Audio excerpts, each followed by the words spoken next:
कहना चाहूँगी कि कहीं ना कहीं हम सब के साथ मोए मोए हुआ है, हम सब के जज्बातों के साथ खिलवाड़ हुआ है। ऐसा नहीं होना चाहिए था।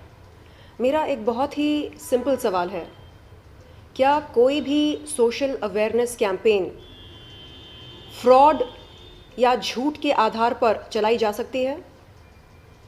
बिल्कुल नहीं। तो पूनम ने फ्रॉड का इस्तेमाल क्यों किया, झूठ का इस्तेमाल क्यों किया? क्या फर्जी मौत की नौटंकी करना ज़रूरी था? आज सोशल मीडिया पर हम देख रहे हैं कि सर्विकल कैंसर से पीड़ित महिलाएं आगे आकर कह रही हैं कि वो पूनम पांडे के इस स्टंट को लेकर शर्मिंदा महसूस कर रही हैं। तो पूनम पांडे, आपने क्या हासिल किया ये सब करके? मैं किडनी फेलियर की सर्वाइवर रह चुकी हूँ। किडनी फेलियर को मैंने सर्वाइव किया, रिवर्स किया। ये कोई आम बात नहीं है। आज मैं मीडिया के सामने कहती हूँ कि जब मैं किडनी फेलियर को मात दे सकती हूँ तो आप भी दे सकते हैं। जब मैं अपना इलाज कराकर ठीक हो सकती हूँ, आप भी हो सकते हैं। तो इस तरह मैं दूसरे किडनी पेशेंट्स को हिम्मत, हौसला और प्रोत्साहन देने की कोशिश करती हूँ। पूनम पांडे को सामने आकर कहना चाहिए कि असल में क्या उसे सर्विकल कैंसर हुआ या नहीं हुआ। अगर हुआ तो उन्होंने किस अस्पताल से ट्रीटमेंट ली है, उन्होंने क्या किया खुद का इलाज कराने के लिए, उस इलाज के दौरान क्या क्या साइड इफेक्ट्स हुए, उन साइड इफेक्ट्स का सामना कैसे किया उन्होंने। ये कोई बच्चों का खेल नहीं है। सरकार ने सर्विकल कैंसर के लिए HPV वैक्सीन की घोषणा करी और यहाँ मैडम को सूझा क्या किया जाए, क्या किया जाए, चलो एक स्टंट करते हैं। और वो स्टंट क्या होता है? फर्जी मौत। मर जाते हैं, मरने की एक्टिंग करते हैं। इससे क्या होता है? क्या इस स्टंट से आज समाज में लोगों को जानकारी मिली सर्विकल कैंसर के बारे में? क्या लोग पहले से ज़्यादा इन्फॉर्म्ड हैं सर्विकल कैंसर को लेकर? अगर आपको जानकारी ही देनी थी, आप मीडिया के सामने आकर अपनी पर्सनल जर्नी की कुछ बातें रखते, जैसे आपको सर्विकल कैंसर कब हुआ, कैसे हुआ, सर्विकल कैंसर के होने का क्या कारण होता है, वजह क्या होती है, कैसे हम खुद को सुरक्षित रख सकते हैं, क्या ये सबको हो सकता है, क्या ये किसी स्पेसिफिक एज ग्रुप को ये टारगेट करता है, ये वायरस, HPV वायरस। ऐसे अहम मुद्दे उठाने के बजाय आपने क्या किया? फर्जी मौत की नौटंकी। क्यों? इसकी जरूरत ही नहीं थी। आप कह रहे हैं कि आपने ये सब किया सोशल अवेयरनेस कैंपेन के नाम पर, आपने ये सब किया जनहित के लिए। जनहित के लिए? बताइए, आपने कितने लोगों को, कितने प्रतिशत लोगों को सर्विकल कैंसर के बारे में सही जानकारी दी? अरे इतने सारे ज़रूरतमंद पीड़ित महिलाएं हैं हमारे देश में, आप उनके पास गए, आपने पूछा, बहन क्या आप पीड़ित हैं सर्विकल कैंसर से? बहन अपनी सुरक्षा करो, HPV वैक्सीन लो। बहन असुरक्षित सेक्स मत करो किसी के साथ। क्या आपने ये जानकारी दी? फिर आप बोल रहे हैं कि हमने जनहित में किया। क्या किया आपने जनहित में? आपने एक घटिया, जलील और बहुत ही नीच किस्म का पब्लिसिटी स्टंट किया। सोशल मीडिया पर जाकर देखिए, सर्विकल कैंसर से पीड़ित महिलाएं आपके बारे में क्या बोल रही हैं। जाकर देखिए, सुनिए। आपने उनके जज्बातों को ठेस पहुंचाई, उनके जज्बातों को आपने आहत किया, गलत किया। अरे एक कॉमन वुमन से आपने उसके बचने की उम्मीद छीन ली। एक कॉमन वुमन ये सोचने पर मजबूर हो गई है कि अरे एक सेलिब्रिटी होकर पूनम पांडे खुद को बचा नहीं सकी, लाखों रुपए खर्चा करके, हम गरीब लोग क्या ही खुद को बचा पाएंगे सर्विकल कैंसर से। आपने इस देश की हर जरूरतमंद गरीब महिला जो कैंसर, सर्विकल कैंसर से पीड़ित है, उनसे उनकी जीने की आस छीन ली, उम्मीद छीन ली आपने उनसे सर्विकल कैंसर से बचने की। और आप कह रहे हैं कि आपने जो कुछ किया जनहित में किया। Shame on you Poonam. मैंने आपके लिए कल आंसू बहाए। मैं शूटिंग कर रही थी एकता कपूर के लिए, आने वाली वेब सीरीज के प्रोमो के लिए मैं शूटिंग कर रही थी। कॉल पे कॉल आ रहे थे। मेरे पैरों तले जमीन सरक गई जब मैंने सुना कि पूनम पांडे का निधन हो गया। मैंने बोला नहीं, ऐसा नहीं हो सकता, यह गलत है, ऐसा नहीं हो सकता। कैसे हो सकता है? कैसे वो हमें छोड़कर जा सकती है? नहीं। मैंने अपनी बहन को कॉल किया। मैंने बोला क्या ये सच है? ऐसे नहीं हो सकता, मेरा दिल मान नहीं रहा है। उसने बोला कि नहीं, ज्यादा इमोशनल होने की जरूरत नहीं है। तुमको पता है ना यहां पर ये सब नौटंकी चलती रहती है। मैं डिस्टर्ब हो गई, मैं भावुक हूं, मैं इमोशनल हूं। तो मैंने कॉल किया अपनी बहन को। मैंने बोला प्लीज मुझे बताओ मैं क्या करूं, मतलब क्या सोशल मीडिया पर जाकर मैं पोस्ट अपलोड करूं rest in peace Poonam Pandey, या मैं कोई वीडियो बनाऊं, क्या करूं मैं? उसने बोला कुछ मत करो, शांत रहो। आई सेड नहीं, मैं शांत नहीं रह सकती, ये बहुत बड़ी बात है मेरे लिए। उसने बोला क्या तुमने उसकी डेड बॉडी की फोटो देखी? नहीं देखी ना, तो क्यों मान रही हो कि वो उसका निधन हो गया? आई सेड अरे न्यूज चैनल्स दिखा रहे हैं कि पूनम पांडे का निधन हो गया है, और ये झूठी खबर कैसे हो सकती है? और ऐसा कहा जा रहा है कि पूनम पांडे की बहन ने यह खबर दी है मीडिया को, तो परिवार वाले झूठ क्यों बोलेंगे इस बात को लेकर? तो ये सारी बातें कल हुई मेरी बहन और मेरे बीच में, मीडिया वाले और मेरे बीच में। हम लोग डिस्कशन कर रहे थे कि कैसे हो गया। शूट अपना मैंने होल्ड पर रखा, अपने प्रोड्यूसर से कहा कि सर प्लीज मुझे मानसिक तनाव हो गया है, प्लीज आप मुझे कुछ देर के लिए छोड़ दीजिए। मैम कल देखा गया कि वो खबर होने के बाद सब फोन स्विच ऑफ कर दिया, उसको परिवार वाले से लेकर हर लोगों ने स्विच ऑफ कर दिया, उसको मैनेजर तक भी स्विच ऑफ कर दिया गया जी। 3 लाख प्रमोशन करने के नया तरीका लोगों ने ढूंढा, बड़े बड़े न्यूज चैनल पे भी मतलब चलाया गया है। इसके मतलब पब्लिक की नज़र में तो मीडिया भी बहुत सारे मतलब फेक निकला। आप क्या बोलना चाहते हैं? हम सबको बेवकूफ़ बनाया। मैं यही तो कह रही हूँ कि क्या कानून किसी को भी इस बात की इजाज़त देता है कि वो अपने वेरीफाइड सोशल मीडिया अकाउंट से एक झूठी खबर दुनिया के सामने रखे? बिल्कुल नहीं, ये गलत है, ये जुर्म है। आपने जुर्म किया पूनम पांडे, आप सुन रही हैं, आपने जुर्म किया। आपके वेरीफाइड सोशल मीडिया अकाउंट से आपने पूरे होशो आवाज में एक झूठी जानकारी दी तमाम दुनिया वालों को।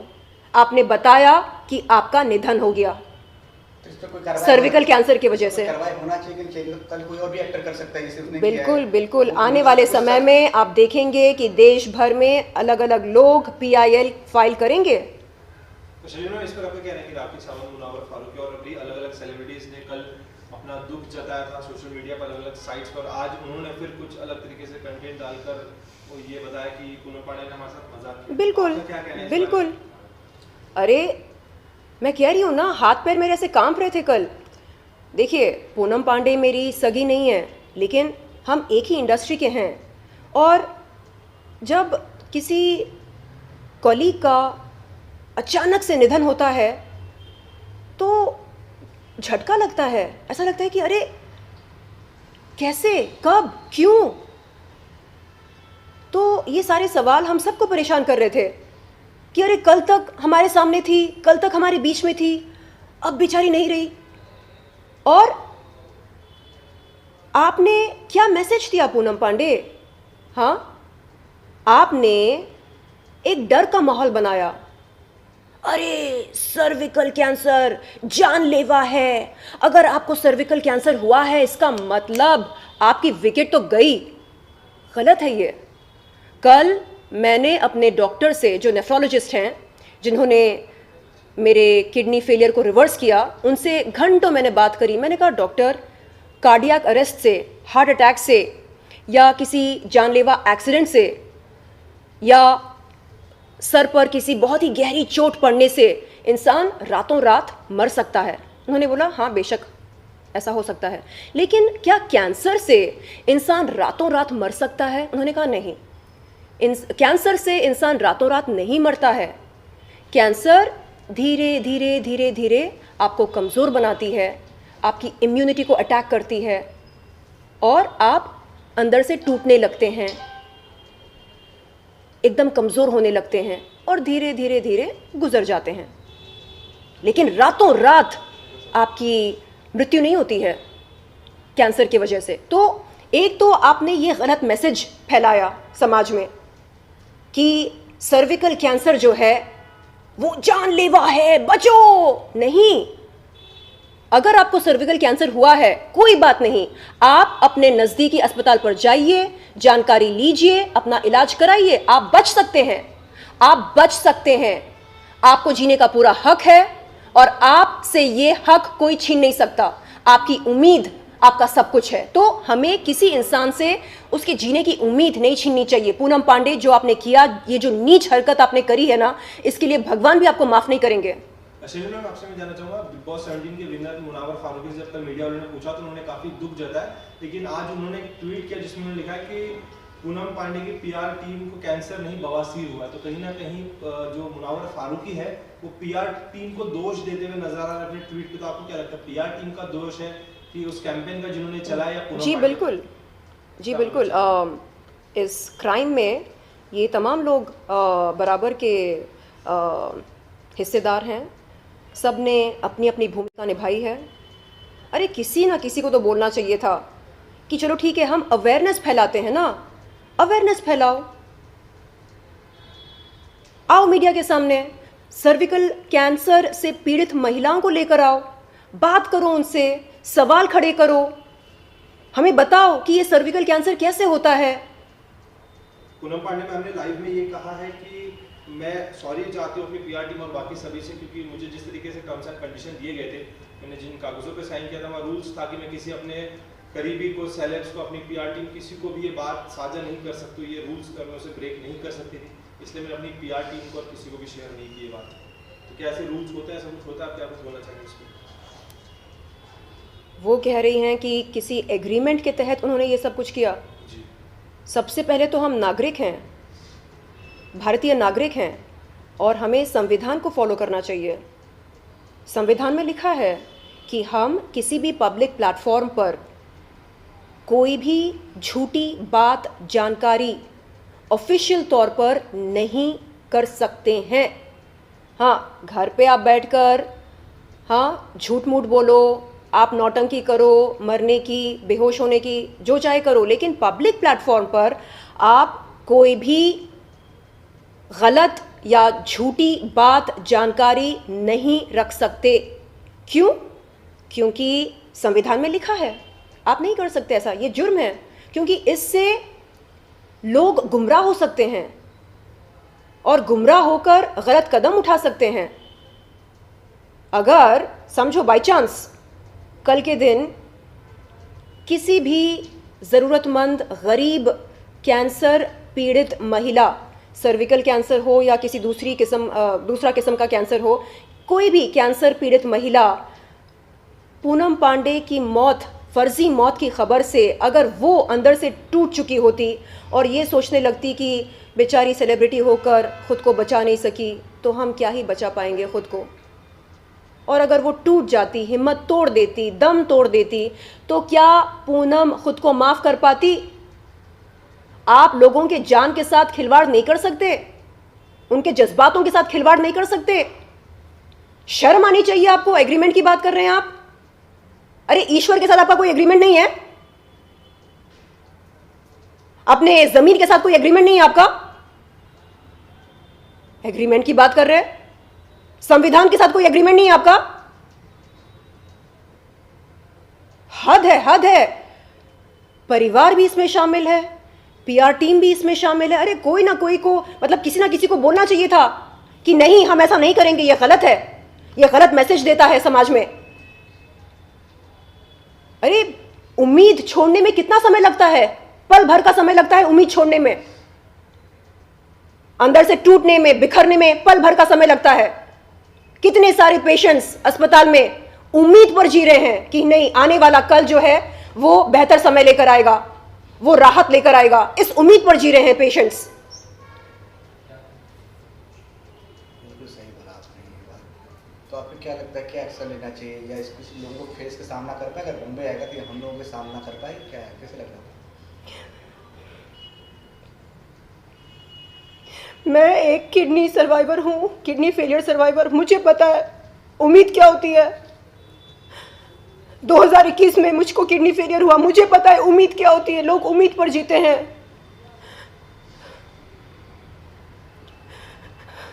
अगर मेरे डॉक्टर कहते तुम तो गई, इलाज विलाज का कोई असर नहीं होगा तुम पर, तुम तो गई, तो मैं तो टूट जाती, मर जाती 2021 में। डॉक्टर ने हिम्मत दी, कहा कि ठीक है, आपका परिवार आपको किडनी नहीं दे सकता ट्रांसप्लांट के लिए, कोई बात नहीं, आपको डायलिसिस पर नहीं जाना, कोई बात नहीं, हम देखते हैं कि क्या कर सकते हैं। एकदम स्ट्रॉन्ग असरदार गोलियां खाई मैंने, जो कैंसर पीड़ित लोग खाते हैं, वो गोलियां मैंने खाई। हेयर फॉल हुआ मेरा, वजन घटने लगा, चेहरा गुब्बारे की तरह गोल हो गया था। उम्मीद नहीं छोड़ी मैंने, नहीं मैं ठीक होंगी, मैं ठीक हो जाऊंगी, मैं ठीक हो जाऊंगी। इस बंदी ने, पूनम ने लोगों से उनकी उम्मीद छीनी। Shame on you Poonam. Agreement की बात कर रही है। जाकर देखो सोशल मीडिया पर सर्विकल कैंसर से पीड़ित महिलाएं क्या बोल रही हैं। बोल रही हैं कि ये बहुत ही शर्मसार है जो तुमने किया। गवर्नमेंट को इसके खिलाफ कदम उठाना चाहिए गवर्नमेंट को। बिल्कुल। देखिए, एक आईपीसी सेक्शन है, सेक्शन 177, उसमें स्पष्ट रूप से ये लिखा है कि आप कोई भी झूठी जानकारी नहीं दे सकते हैं किसी पब्लिक सर्वेंट को, ठीक है। अब अगर हम सोशल मीडिया पर कोई झूठी जानकारी देते हैं, कोई झूठी खबर देते हैं, तो वो तमाम लोगों के लिए होता है। उन तमाम लोगों में पब्लिक सर्वेंट्स भी आते हैं। तो ऐसे में आपको सोच समझकर जानकारी देनी चाहिए। और अगर आप मजाक कर रहे हैं तो ये भी लिखिए कि ये LOL है, ये मजाक है, इसे सीरियस ना लें। Thank you.